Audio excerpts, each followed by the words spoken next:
जय गणेश जी। सबसे पहले तो प्रथम पूज्य देवता गणपति जी को नमस्कार है। संतोषी माता जी को भी नमस्कार है। जय संतोषी माता।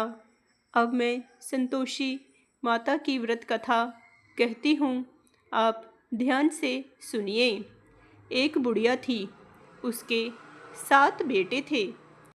उन बेटों में से 6 कमाने वाले थे, जबकि एक निकम्मा था।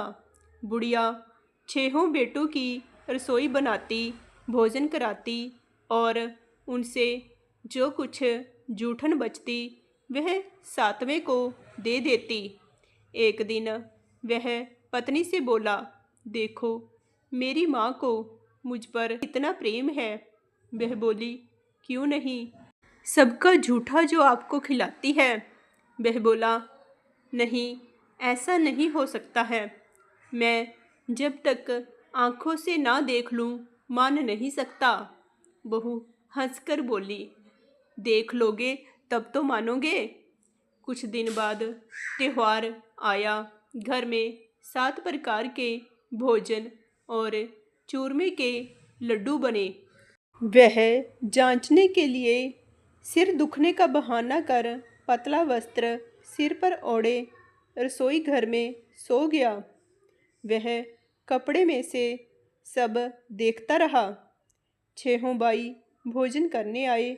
उसने देखा माँ ने उनके लिए सुंदर आसन बिछा, नाना प्रकार की रसोई परोसी और आग्रह करके उन्हें जमाया। वह देखता रहा। 6 भोजन करके उठे, तब माँ ने उनकी जूठी थालियों में से लड्डुओं के टुकड़े उठाकर एक लड्डू बनाया। जूठन साफ कर बुढ़िया माँ ने उसे पुकारा, बेटा 6 भाई भोजन कर गए, अब तू ही बाकी है, उठ, तू कब खाएगा। वह कहने लगा, माँ मुझे भोजन नहीं करना, मैं अब परदेश जा रहा हूँ। माँ ने कहा, कल जाता हो तो आज चला जा। वह बोला, हाँ माँ, आज ही जा रहा हूँ। यह कहकर वह घर से निकल गया। चलते समय पत्नी की याद आ गई। वह गौशाला में उपले थाप रही थी। वहाँ जाकर वह बोला, हम जावे परदेश आवेंगे कुछ काल, तुम रहियो संतोष से धर्म अपनो पाल। वह बोली, जाओ पिया आनंद से, हमारो सोच हटाए, राम भरोसे हम रहें, ईश्वर तुम्हें सहाय। 2 निशानी आपन देख धरू मैं धीर, सुधीमती हमारी बिसारियो, रखियो मन गंभीर। वह बोला, मेरे पास तो कुछ भी नहीं है, यह अंगूठी है, सो ले और अपनी कुछ निशानी मुझे दे। वह बोली, मेरे पास क्या है, यह गोबर भरा हाथ है। यह कहकर उसकी पीठ पर गोबर के हाथ की थाप मार दी। वह चल दिया। चलते चलते दूर देश पहुंचा। वहाँ एक साहूकार की दुकान थी। वहाँ जाकर कहने लगा, भाई मुझे नौकरी पर रख लो। साहूकार को ज़रूरत थी, बोला, रह जा। लड़के ने पूछा, तनख्वाह क्या दोगे। साहूकार ने कहा, काम देखकर दाम मिलेंगे। साहूकार की नौकरी मिली। कुछ दिनों में दुकान का सारा लेन देन, हिसाब किताब, ग्राहकों को माल बेचना, सारा काम करने लगा। साहूकार के 7-8 नौकर थे। वे सब चक्कर खाने लगे कि यह तो बहुत ही होशियार बन गया। सेठ ने भी काम देखा और 3 महीने में ही उसे आधे मुनाफे का हिस्सेदार बना लिया। वह कुछ वर्ष में ही नामी सेठ बन गया और मालिक सारा कारोबार उस पर छोड़कर चला गया। इधर उसकी पत्नी को सास ससुर दुख देने लगे। सारी गृहस्थी का काम करा के उसे लकड़ी लाने के लिए जंगल में भेजते। इस बीच घर के आटे से जो भूसी निकलती उसकी रोटी बनाकर रख दी जाती और फूटे नारियल की नरेली में पानी दिया जाता। एक दिन वह लकड़ी लेने जा रही थी। रास्ते में बहुत सी स्त्रियां संतोषी माता का व्रत करती दिखाई दी। वह वहां खड़ी होकर कथा सुनने लगी और पूछा, बहनों, तुम किस देवता का व्रत कर रही हो और उसके करने से क्या फल मिलता है? यदि तुम इस व्रत का विधान मुझे समझाकर कहोगी तो मैं तुम्हारा बड़ा एहसान मानूंगी। तब उनमें से एक स्त्री बोली, सुनो, यह संतोषी माता का व्रत है। इसके करने से निर्धनता, दरिद्रता का नाश होता है और जो कुछ मन में कामना हो सब संतोषी माता की कृपा से पूरी होती है। तब उसने उनसे व्रत की विधि पूछी। वह भक्तनी स्त्री बोली, सवा आने का गुड़ चना लेना, इच्छा हो तो 5.25 आने का लेना, या 1.25 रुपये का भी सहूलियत के अनुसार लाना। बिना परेशानी और श्रद्धा व प्रेम से जितना भी बन पड़े सवाइया लाना। प्रत्येक शुक्रवार को निराहार रहकर कथा सुनना। इसके बीच क्रम टूटे नहीं, लगातार नियम पालन करना। सुनने वाला कोई ना मिले तो घी का दीपक जला उसके आगे जा जल के पात्र को सामने रखकर कथा कहना। जब तक कार्य सिद्ध ना हो नियम पालन करना और कार्य सिद्ध हो जाने पर व्रत का उद्यापन करना। 3 मास में माता फल पूरा करती है। यदि किसी के ग्रह खोटे भी हों तो भी माता वर्ष भर में कार्य सिद्ध कर देती है। फल सिद्ध होने पर उद्यापन करना चाहिए, बीच में नहीं। उद्यापन में 2.5 सेर आटे का खाजा तथा इसी परिमाण से खीर तथा चने का साग करना। 8 लड़कों को भोजन कराना। जहाँ तक मिले देवर, जेठ, भाई बंधु के हों, ना मिले तो रिश्तेदारों और पास के पड़ोसियों को बुलाना, उन्हें भोजन करा, यथाशक्ति दक्षिणा दे, माता का नियम पूरा करना। उस दिन घर में खटाई ना खाना। यह सुन बुढ़िया के लड़के की बहू चल दी। रास्ते में लकड़ी के भोज को बेच दिया और उन पैसों से गुड़ चना लेकर माता के व्रत की तैयारी कर आगे चली और सामने मंदिर देखकर पूछने लगी, यह मंदिर किसका है? सब कहने लगे कि संतोषी माता का मंदिर है। यह सुनकर माता जी के मंदिर में जाकर चरणों में लौटने लगी, दीन हो विनती करने लगी, माँ, मैं निपट अज्ञानी हूँ, व्रत के कुछ भी नियम नहीं जानती, मैं दुखी हूँ। हे माता जगत जननी, मेरा दुख दूर कर, मैं तेरी शरण में हूँ। माता को दया आई। एक शुक्रवार बीता कि दूसरे को उसके पति का पत्र आया और तीसरे शुक्रवार को उसका भेजा हुआ पैसा आ पहुँचा। यह देख जेठ जेठानी मुँह सिकोड़ने लगे।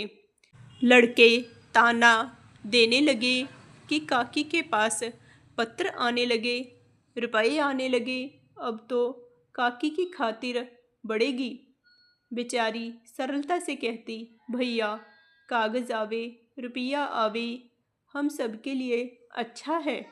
ऐसा कहकर आंखों में आंसू भरकर संतोषी माता के मंदिर में आ मातेश्वरी के चरणों में गिरकर रोने लगी। माँ, मैंने तुमसे पैसा कब मांगा है? मुझे पैसे से क्या काम है, मुझे तो अपने सुहाग से काम है। मैं तो अपने स्वामी के दर्शन मांगती हूँ। तब माता ने प्रसन्न होकर कहा, जा बेटी, तेरा स्वामी आएगा। यह सुनकर खुशी से बावली होकर घर में जा काम करने लगी। अब संतोषी माँ विचार करने लगी, इस भोली पुत्री को मैंने कह तो दिया कि तेरा पति आएगा, लेकिन कैसे? वह तो इसे स्वप्न में भी याद नहीं करता। उसे याद दिलाने को मुझे ही जाना पड़ेगा। इस तरह माताजी उस बुढ़िया के बेटे के पास जा स्वप्न में प्रकट होकर कहने लगी, साहूकार के बेटे सो रहा है, जा जागता है। वह कहने लगा, माता सोता भी नहीं जागता भी नहीं हूँ, कहो क्या आज्ञा है। माँ कहने लगी, तेरे घर बार कुछ है कि नहीं? वह बोला, मेरे पास सब कुछ है, माँ बाप है, बहू है, क्या कमी है?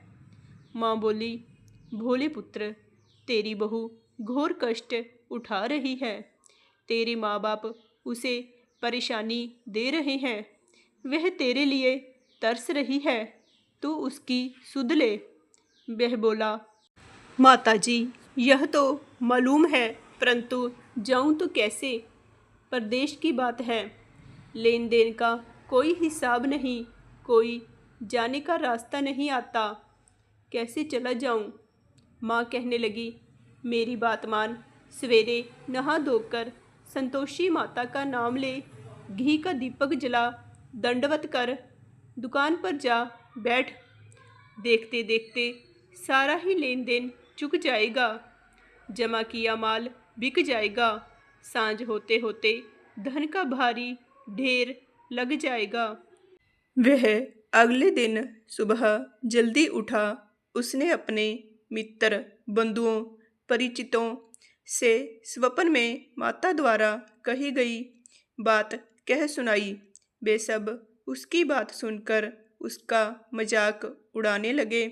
वे कहने लगे कि कहीं कभी सपने की बात भी सच्ची होती है। एक बूढ़ा व्यक्ति बहुत ही समझदार था। वह बोला, देखो भाई, मेरी बात मानो, इस तरह सच जा झूठ कहने के बदले देवता ने जैसा कहा है वैसा ही करना, तेरा क्या जाता है। अब बूढ़े की बात मानकर संतोषी माता को दंडवत प्रणाम कर घी का दीपक जला दुकान पर जा बैठा। थोड़ी ही देर में देने वाले रुपए लाने लगे, लेने वाले हिसाब लेने लगे। कोठे में भरे सामान के खरीदार नकद दाम दे सौदा करने लगे। शाम तक धन का भारी ढेर लग गया। मन में माता जी का नाम ले, चमत्कार देख प्रसन्न हो घर ले जाने के लिए गहना, कपड़ा आदि सामान खरीदने लगा। जहाँ काम से निपट तुरंत घर को रवाना हुआ, उधर उसकी पत्नी जंगल में लकड़ी लेने जाती है। लौटते वक्त माता जी के मंदिर में विश्राम करती। वह तो उसके प्रतिदिन रुकने का जो स्थान ठहरा। धूल उड़ती देख वह माता जी से पूछती है, हे माता, यह धूल कैसे उड़ रही है? माता कहती है, हे पुत्री, तेरा पति आ रहा है। अब तू ऐसा कर, लकड़ियों के 3 गट्ठर बना ले, एक नदी के किनारे रख और दूसरा मेरे मंदिर पर और तीसरा अपने सिर पर रख। तेरे पति को लकड़ियों का गट्ठर देख मोह पैदा होगा। वह यहाँ रुकेगा, नाश्ता पानी खाकर माँ से मिलने जाएगा। तब तू लकड़ियों का बोझ उठाकर जाना और चौक में गट्ठर डालकर जोर से आवाज़ लगाना, लो सासू जी, लकड़ियों का गट्ठर लो, भूसे की रोटी दो, नारियल के खेपड़े में पानी दो, आज मेहमान कौन आया है। माता जी से बहुत अच्छा कहकर उसने प्रसन्न मन से लकड़ियों के 3 गट्ठर बनाए, एक नदी के किनारे पर और एक माता जी के मंदिर पर रखा। इतने में मुसाफिर आ पहुंचा। सूखी लकड़ी देख उसकी इच्छा उत्पन्न हुई कि हम यहीं पर विश्राम करें और भोजन बनाकर खा पीकर गांव जाएं। इस तरह रुककर भोजन बना विश्राम करके गांव को गया। सबसे प्रेम से मिला। उसी समय सिर पर लकड़ी का गट्ठर लिए वह उतावली सी आती है। लकड़ियों का भारी बोझ आंगन में डालकर जोर से 3 बार आवाज़ देती है, लो सासू जी, लकड़ियों का गट्ठर लो, भूसी की रोटी दो, आज मेहमान कौन आया है। यह सुनकर उसकी सास बाहर आकर अपने दिए हुए कष्टों को भुलाने हेतु कहती है, बहू ऐसा क्यों कहती है, तेरा मालिक ही तो आया है, आ बैठ, मीठा भात खा, भोजन कर, कपड़े गहने पहन। उसकी आवाज़ सुन उसका पति बाहर आता है। अंगूठी देख व्याकुल हो जाता है। माँ से पूछता है, माँ यह कौन है। माँ बोली, बेटा यह तेरी बहू है। जब से तू गया है तब से सारे गांव में भटकती फिरती है, घर का कामकाज कुछ नहीं करती, 4 पहर आकर खा जाती है। वह बोला, ठीक है माँ, मैंने इसे भी देखा और तुम्हें भी, अब दूसरे घर की चाबी दो, उसमें रहूँगा। माँ बोली, ठीक है, जैसे तेरी मर्जी।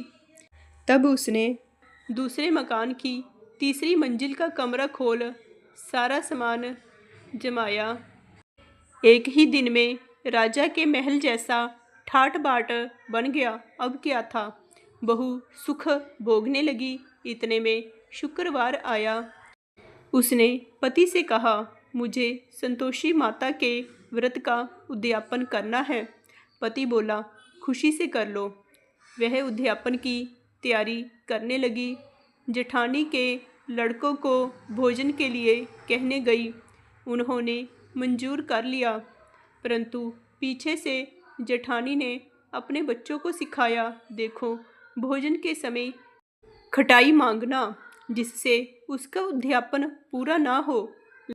लड़कों ने संतोषी माता के व्रत के उद्यापन में पेट भरकर खीर खाई, परंतु बाद में खाना खाते ही कहने लगे कि हमें खटाई दो, खीर खाना हमको नहीं भाता, देखकर अरुचि होती है। वह कहने लगी, भाई खटाई किसी को नहीं दी जाएगी, यह तो संतोषी माता का प्रसाद है। लड़के उठ खड़े हुए और बोले, पैसा लाओ। बोली बहू कुछ नहीं जानती थी, उन्हें पैसे दे दिए। लड़के उसी समय हट करके इमली खटाई ले खाने लगे। यह देखकर बहू पर माताजी ने कोप किया। राजा के दूत उसके पति को पकड़कर ले गए। जेठ जेठानी मनमाने वचन कहने लगे, लूट लूट कर धन इकट्ठा कर लाया है, अब सब मालूम पड़ जाएगा जब जेल की मार खाएगा। बहू से यह कथन सहन नहीं हुए। रोती हुई माता जी के मंदिर में गई। कहने लगी, हे माता, तुमने क्या किया। हंसाकर अब अपने भक्तों को रुलाने लगी। माता बोली, बेटी तूने उद्यापन करके मेरा व्रत भंग किया है। वह कहने लगी, माता मैंने कुछ अपराध किया है, मैंने तो भूल से लड़कों को पैसे दे दिए थे, मुझे क्षमा करो, मैं फिर से तुम्हारा उद्यापन करूँगी। माँ बोली, अब भूल मत करना। वह कहती है, माता अब भूल नहीं होगी, अब बतलाओ वे कैसे आवेंगे। माँ बोली, जा पुत्री, तेरा पति तुझे रास्ते में आता मिलेगा। वह निकली, राह में पति आता मिला। उसने अपने पति से पूछा, कहाँ गए थे। वह कहने लगा, इतना धन जो कमाया है उसका टैक्स राजा ने मांगा था, वह भरने गया था। वह प्रसन्न हो बोली, भला हुआ, अब घर को चलो। कुछ दिन बाद फिर शुक्रवार आया। वह बोली, मुझे फिर माता का उद्यापन करना है। पति ने कहा, करो। बहू फिर जेठ के लड़कों को भोजन को कहने गई। जेठानी ने एक दो बातें सुनाई और सब लड़कों को सिखाने लगी, तुम सब लोग पहले ही खटाई मांगना। लड़के भोजन से पहले कहने लगे, हमें खीर नहीं खानी, हमारा जी बिगड़ता है, कुछ खटाई खाने को दो। वह बोली, खटाई किसी को नहीं मिलेगी, आना हो तो आओ। वह ब्राह्मण के लड़के लाकर भोजन कराने लगी। यथाशक्ति दक्षिणा की जगह एक एक फल उन्हें दिया। संतोषी माता प्रसन्न हुई। माता की कृपा होते ही 9वें मास में उसे चंद्रमा के समान सुंदर पुत्र प्राप्त हुआ। पुत्र को पाकर प्रतिदिन माता जी के मंदिर को जाने लगी। माँ ने सोचा, यह रोज आती है, आज क्यों ना इसके घर चलूं। यह विचार कर माता ने भयानक रूप बनाया। गुड़ चने से सना मुख, ऊपर सूंड के समान होठ, उस पर मक्खियाँ भिन भिन कर रही थी। देहली पर पैर रखते ही उसकी सास चिल्लाई, देखो रे, कोई चुड़ैल डाकिन चली आ रही है। लड़कों, इसे भगाओ, नहीं तो किसी को खा जाएगी। लड़के भगाने लगे, चिल्लाकर खिड़की बंद करने लगे। बहू रोशनदान में से सब देख रही थी। प्रसन्नता से पगली बनकर चिल्लाने लगी, आज मेरी माताजी मेरे घर आई हैं। वह बच्चे को दूध पीने से हटाती है। इतने में सास का क्रोध फट पड़ा।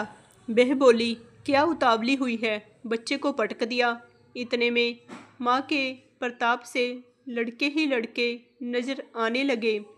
वह बोली, माँ, मैं जिनका व्रत करती हूँ यह वही संतोषी माता हैं। सबने माता जी के चरण पकड़ लिए और विनती कर कहने लगे, हे माता, हम मूर्ख हैं, अज्ञानी हैं, तुम्हारे व्रत की विधि हम नहीं जानते। व्रत भंग कर हमने बड़ा अपराध किया है। हे जगत माता, आप हमारा अपराध क्षमा कर दो। इस प्रकार माता जी प्रसन्न हुई। बहू को प्रसन्न हो जैसा फल दिया वैसा माता सबको दे। जो पढ़े उसके मनोरथ पूर्ण हो और जो कथा सुने उसके भी मनोरथ पूर्ण हो। बोलिए संतोषी माता की जय। जय संतोषी माँ।